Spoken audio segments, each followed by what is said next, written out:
Minerva is the Roman goddess of wisdom.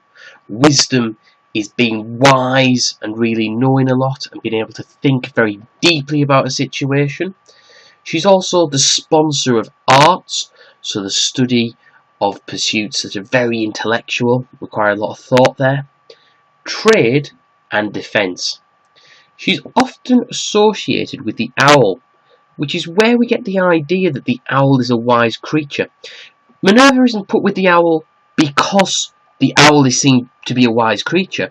It's purely because she was so associated with the owl that even to this day, when people talk about wise animals, they tend to talk about owls.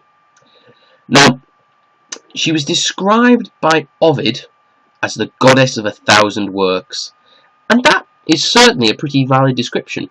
There is a very warlike side to Minerva. As you can see, she's dressed in a Roman helmet. That's because she was also the goddess of something called military strategy. That means being able to come up with really clever ideas for battles. That was the goddess. She was the goddess in charge of coming up with really clever plans for battles. But also, if you look here, you'll notice she has a little brooch with a creature on known as a gorgon, kind of person with snakes coming out of the head. Well, that's because she's associated with the ancient myth of Medusa. So she's also got that on her. That's another way in which you can identify Minerva. So 3 key ways you can identify Minerva is to look for the owl, the gorgon head, and the helmet that shows strategy.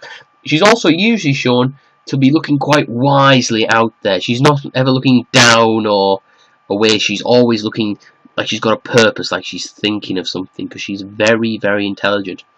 And in Greece, Minerva was known as Athena. So that is the Greek equivalent of Minerva. And that is Minerva, one of the key goddesses that you need to know about.